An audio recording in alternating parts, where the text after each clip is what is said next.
Hey y'all, I'm Shayna and I'm back with another review. This is for Married to Medicine Season 10 Reunion Part 2. And y'all, if you wonder why my eyes are red and my face all puffy, it's late. It's late in the midnight hour, okay? And I was up scrolling on TikTok, cackling and laughing hysterically. And I said, wait a minute. I didn't even do my Married to Medicine review. So let's get into it now. If you enjoy this type of content, please don't hesitate to check out my other videos if you're new here. And don't forget to hit the subscribe. So we pick up where we left off with Quad begging and pleading with Jackie behind the scenes on break. Jackie don't got a care in the world for Quad's tears, okay? Let's be clear. Like, I got a lot of notes, and it feels like a good amount of them are about Quad sitting up here just throwing her dignity out the window, groveling at these ladies' feet, begging for this job. It's crazy. If I had to keep seeing Quad cry, because I already told y'all, the word on the curve is that they renewed their contracts or they in the process, including Quad. And if she gonna spend all next season crying and begging, I don't want to hear it. Leave her off the show. I don't want to hear no more. We move on to Quad thanking Simone for calling her when she went through such tragedy. And I said, girl, be for real. Be for real. After what she just said, after she just threw your tragedy out there, after you basically begged her not to, and now you're thanking her again. Do these ladies write the check? I don't understand what's going on. Oh, I think my heat kicking on. Hold on. Okay, we're back. So yeah, after Quad got done making her rounds, okay, with the same ladies who wanted to fire her and get her up off the show, we come back to the set. So everybody's back on stage. Jackie said Quad took some accountability. Really? But Jackie, when will you take accountability for the comments that you made instead of playing victim? When are you going to jump in and learn how to take some accountability for what you said about your own clients? I don't know. Not even your clients, your patients, because you're a doctor. But anywho, we had to sit through an old clip of Dr. G and Quad when they were married, and it was very cringy and awkward because Sweet Tea was there, and it was just like, why? Like, what do we need to see this for? Andy asked Sweet Tea if it was awkward. She lied, in my opinion, and said it wasn't, but it is. I felt uncomfortable, and I don't got nothing to do with it. So we get into Sweet Tea's package, and she said she's not considered infertile yet. She has the endometriosis. Child, I hope I said that right. Oh, that's a tongue twister. Anyway, she said she's not considered infertile just yet. So they're trying. She has surgery and all the things. I do hope Dr. G gets his baby. He been wanting one for all this time. So I do hope he gets one.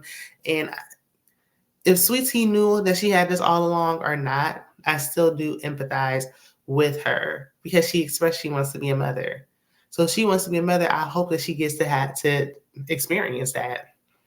But if this doesn't work, I don't know. They should look into alternatives, adoption, things of that nature, and still get to have their baby. It's like we don't have to count it out if it doesn't happen the way that we think it should happen, in my opinion.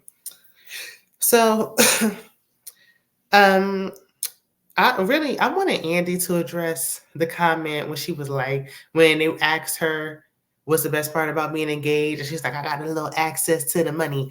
He never touched on that. Like, so we're not gonna ask about the access to the money? Okay.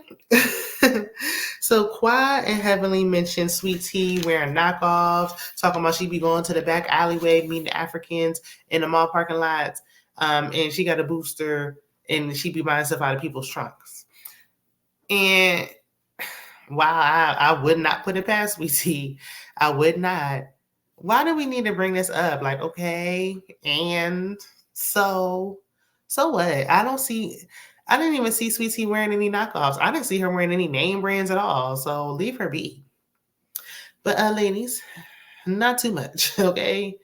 Y'all was a little rough around the edges y'all first season now. I mean, I know it was a different time and you could do makeup yourself and stuff, but everybody, Everybody be looking a little rougher the first season. And then you step it up a notch once you start getting the checks. Okay, when you get the coin, then you can start stepping it up a notch. Give her a minute, give her time. They just want to tear her down. Sweet Tea said Quad keeps her name in her mouth. And Quad was like, first of all, I was posed a question. Okay, I don't just go around talking about you. Someone asked me. And I was like, okay, that sounds about right. But Sweet Tea was like, no, you went on Twitter and everything else. You keep talking about me and mention and talking about your husband. And Quad was like, that's my story to tell. Like, you don't get to tell me I don't get to talk about my marriage anymore. I mean, it happened. I was here before you. It is what it is. And she was, look, Sweet Tea was like, leave the past, and the past is over with. Let it go. Quad said, you can't erase me, baby. Okay? I was here, whether you like it or not. I get how Sweet Tea feels. Like, I get that would be like, why are you still talking? Like, don't keep talking about me. In a normal, in the real world, that would make sense to an extent. Like, this is, like I said, this is a part of her life. This is a part of her story. Wow, somebody shouldn't be talking about it every day. Like, it just happened. It's going to come up because it's a part of your story. So at some point, this is going to come up. But we're talking about on the show. Like, Sweet Tea, you got on Quad's show. You had to, with her ex-husband, you had to know this was going to be a hot topic. Like, that's the whole point of you being here. Otherwise, we don't really need you on here. That was the whole point of you being on here. If it's too much, then just bow out gracefully. Nobody's keeping y'all there. Just leave if it's getting to be too much. But Toya chimes in and she asks why she thinks Sweet Tea doesn't fit the group. And Heavenly was like, oh, well, we all said it. We all said it. And Toya was like, but I'm talking about you. Heavenly said you all said it, and Toya did not deny. So, Toya, why do you think she's not a good fit for the group? Since apparently you said it too.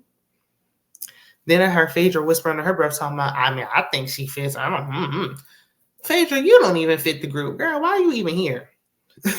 So Andy said, Toya, you wouldn't like it if Eugene had his new wife on the show. And Toya said Eugene told her that he would bring his new wife on the show if she wanted to be on the show. And she was like, and that's fine because I would have a hot man sitting behind me as well. And it was like, oh, never mind. Like, can't get through to you. Moving on. But, I mean, Eugene ain't going nowhere. Not yet. I don't think Eugene going to go anywhere. Now, Toya, I don't know. I don't think she should go anywhere, child. Girl, stay there. Y'all just stay together, okay? Sweet Tea said she had hopes that the women will welcome her with open arms. Girl, they brought you here to bully you. Like, what did you think that you were coming on here for? I don't know. I really... Sweet Tea. So Andy asked Heavenly, because he was like, you keep saying Dr. G is old as dirt. What's y'all age difference? And she's like, I'm 53, he's 56. And Sweet Tea was like, no, he's 55. So basically, it's just a 2-year age gap. So in other words, I'm saying he's old as dirt. When you all just, y'all was in high school at the same time. Like, please. And then she was like, well, I mean, I'm old as dirt too. We all old as dirt. Simone was like, I do not claim that. I don't receive it. No, I'm not. No. Touche. Andy asked Sweet Tea about her accusing Dr. Daddy Damon of cheating on Heavenly. In the back, behind the scenes, the men were in the coat closet somewhere watching everything. And Damon asked Gregory, like, do you think I've cheated? Because you know me for 10 years. He might have known you for 10 years, but he ain't married to you. I mean, y'all ain't in no relationship, so he don't know what you do as far as that's concerned. He just knows you as a friend. You might do it, and we know him and Heavenly ain't going to share nothing that's going on in their marital business. But it took Dr. G forever because he was like, at first he's like, I don't know what you got going on. Ain't none of my business. I ain't the one that said it. Then Damon was like, it's a yes or no question. All the guys was like, it's a yes or no. Like, just answer it. And he was like, no, I don't think so. And they shake on it. But if you ask me, yes. Do I think he did? Yes. Yes. Because when Mariah Huck said, I got the receipts, baby girl. Heavenly looked like she was stumped.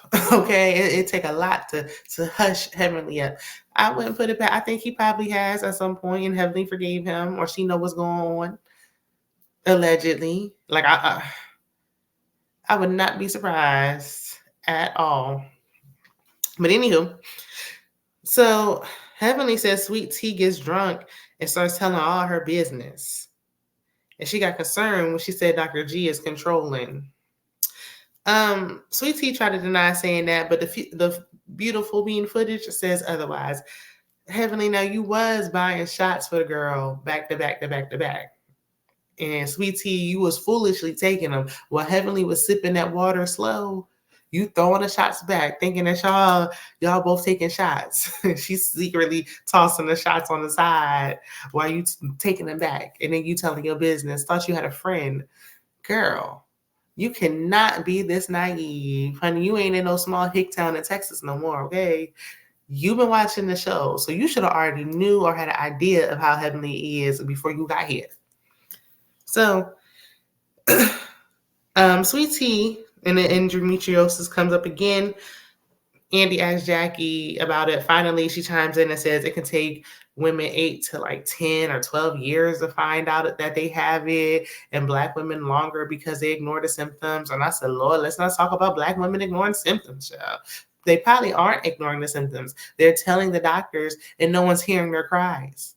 But anywho, and Simone was like, the only way to really know is if you go through surgery. So, because Heavenly was like, oh, I would have asked questions. I would have told my doctor to do ultrasounds, this and that.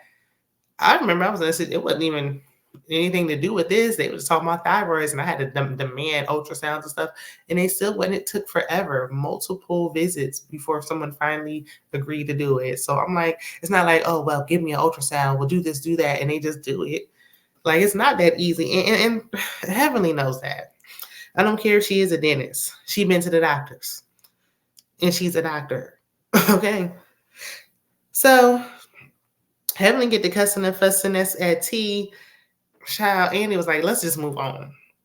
So Alicia comes out, and because y'all know they were supposed to be doing a Married to Medicine DC spinoff. And I'm like, bring LA back. But, the DC one had got canceled. She was supposed to be a main cast member. And I'm like, I wonder how that would have been. Probably boring, because we didn't really hear from Alicia till like the last 2 to 3 episodes. So, I mean, if she was a main cast member, I can imagine how dry it was. It got cut before it even got started.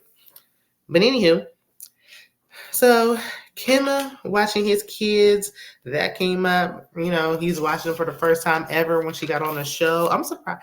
Truthfully, I'm surprised he even agreed to go on the show. I'm surprised he allowed her to get on the show. Alicia says, this is his first time watching the kids because she just enjoys being a mom. Girl, that don't make no sense. You enjoy being a mom. You don't stop being a mom because you had something to do and he had to watch his own children. It took him 5 years to watch his own kids alone for a weekend. Sometimes there are things that you just have to do and you just cannot bring your children. And I'm sure when those things occur, she finds a babysitter. That's probably not him. And that don't make no sense. That's ridiculous. It's silly. You ain't no justifying, oh, well, I just like being a mom. Everybody likes being a mom. You still need a break. You still have things to do. And there's still other things outside. You're not just a mom when you have kids. Like, you still are a person and have things to do and have a life or whatever. Even if most of what you're doing, you're a stay-at-home mom, here and there, you have something that you have to do where you just cannot be taking your kids with you. And the whole point of having a husband is to have a partner, is to have a spouse, somebody to share these responsibilities with, so it's not falling all on one person. That's why these a lot of women are, especially on TikTok, they complaining, talking about they feel like single married mothers. I don't know, child. But if she like it, I don't love it, but okay. A fan asks, they was like, what does Kimma do besides criticizing and judging American women? Seems like all Alicia does is she does everything. She works. She takes care of the kids full time. She cooks. She cleans. She got to lay down with him. Child. So Alicia starts getting defensive with Andy. Girl, you ain't going to be here long doing that. No, we better watch it. Okay. And you just a friend of. And she said some nonsense, some nonsense that didn't make no sense about him not judging American women. Like, okay, but the real question at hand is, what does he do? What does he do besides waste y'all money on cryptocurrency to the point where you got to have a little stash on the side? What does he do? She never did answer because she was too busy worrying about getting defensive. So Andy asked Toya about her partnership, her coupon code with Kendall Jackson. And he asked Heavenly about her comments about saying Toya was lazy and never worked a day in her life. And she was like, she worked, but I mean, she's lazy. She's lazy. She's a lazy BIT. And she cheap too, according to that last episode, that finale. So we see a throwback with little Alora saying that Heavenly was fat. Heavenly asked everybody. She was like, I didn't even know I was fat. And she's like, Alora, did you know I was fat? Or no, she asked her sons, like, because this was years ago when her sons was actually still making appearances. And she's like, did y'all know I was fat? And Alora was like, I did. I couldn't even wrap my arms around you. And Heavenly was like, because you were 3. And I was just like, ooh, as Alora has got, because back in the day, I was like, that girl is too grown. I couldn't stand it. And she was too sassy. But now that she's grown, she seems to be a very respectful, kind, beautiful young lady. So, because Andy was like, wonder where she got that mouth from. And Phaedra, because Phaedra was going to say, oh, how adorable. Girl, what? Ain't nothing adorable about that. Not only did she say it, then you're going to say it on the camera. Ooh, child. So Toya's boys and sex ed comes up, and Quad tries to share a little story, with a relatable story with Toya when they was cool, when she was holding her son. And nice try, Quad, but they still can't stand you. So it's not even a point. You only got to do all this. They hate you. Please stop. Everybody was like, oh, okay. Like, girl, you could have kept that, okay? So we get to Heavenly supposedly having a grandchild. She said her husband is allergic to milk, so he uses Infamil in his cereal. Ew. Girl, a lie. Don't care who tell it. Because what? Fine. He's lactose. But you mean to tell me that he couldn't drink almond milk, oat milks? They have adult soy milk, water in the cereal, and something else. Eat the cereal dry and just don't eat it. Infamil, cans of Infamil for his cereal. I don't know who she thinks she's trying to fool. I really don't even care if she has a grandchild that she doesn't want to talk about on the show. But that reasoning, like, girl, really? That's the best you could think of? You knew they was going to ask about this. That's the best you could do? Okay.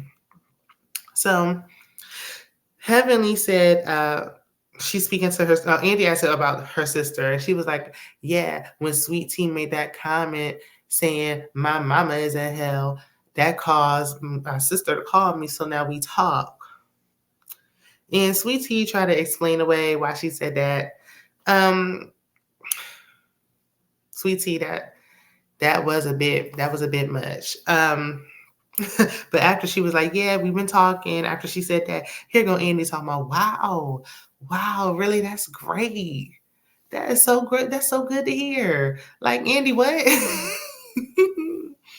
Heavenly says she's in therapy. Girl, you got work to do. You got a long way to go, honey. Because, I mean, the comments you just made about Dr. G the other week, ooh, maybe you want to find a new therapist. I'm just saying. So Andy meets with the husbands like he liked to do and got all the shade. He gonna ask Eugene if he was taking out Toya's weave to get ready for the show. And then he asked Curtis if he flew in from DR. And Curtis' face is like, ooh, don't try it, okay? Then he asked Kima if he would rather be there or at home alone with his own children. And of course, Kima said he would rather be there because it's less work. Child.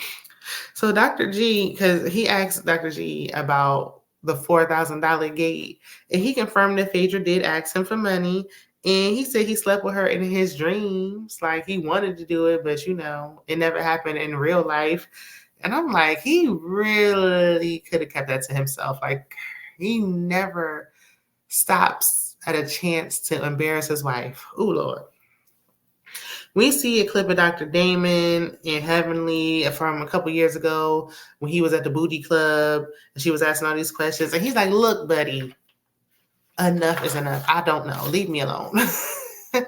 I hate that he calls her buddy. I don't know why it started. And I wish it would stop. Oh, wait. So Cecil confirms he's no longer talking to his golfing buddy, Tammy. You shouldn't be after all this time. Curtis, he just slides by and skates past his cheating once again. He's like, I don't know what happened with me, but it was a tough time for my family, but we made it through. Like, oh, you and your wife are one and the same.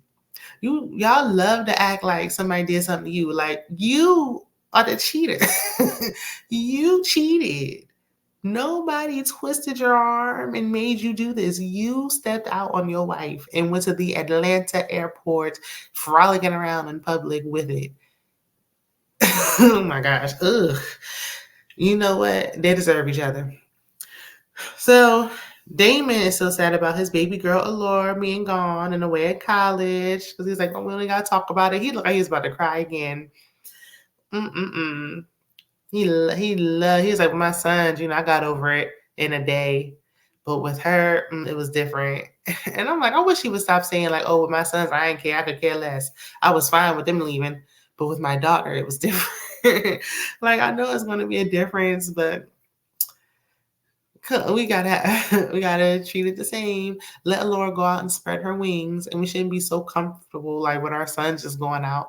Like, oh well, you're a young man, you can just go out into the world. Like we gotta still have that same type of care and concern for our boys.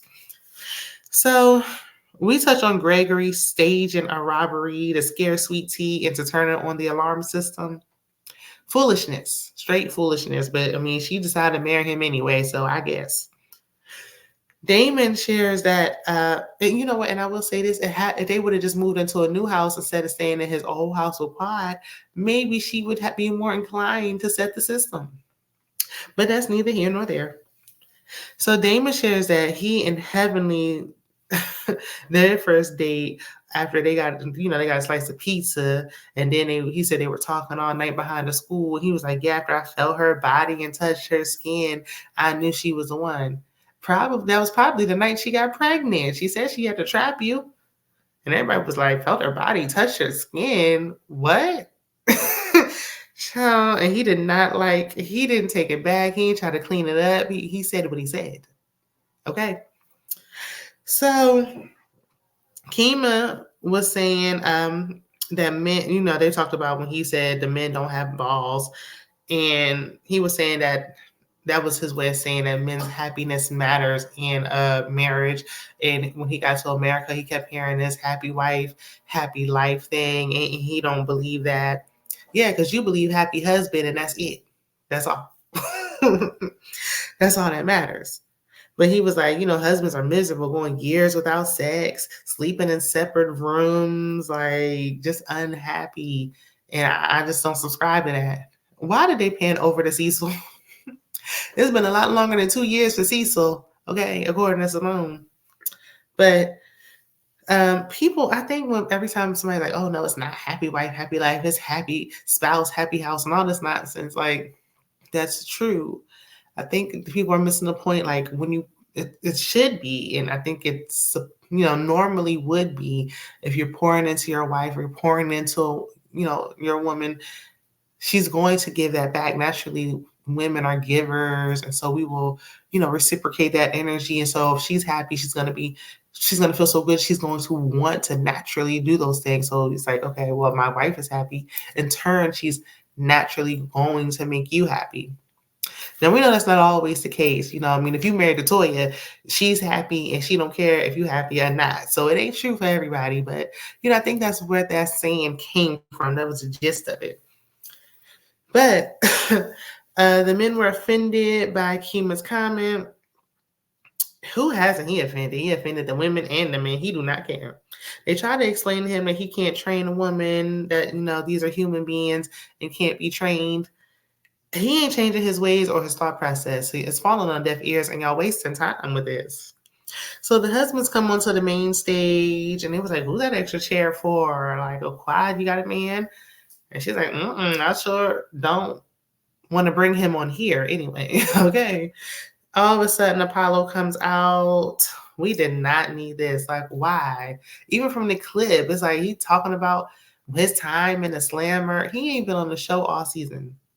Why would it be relevant for him to come on here? Like, it didn't have the wow factor. It really didn't give what Phaedra thought it was going to give for me. Okay. Heavenly said Phaedra was doing all this at the reunion. We had 2 parts already, and Phaedra ain't said nothing. And then bought out somebody who reached way, way, way, way deep down in the archive to pull him up out of there. How much did she had to pay him to bring him on there? Anywho, y'all let me know what y'all thought about part 2.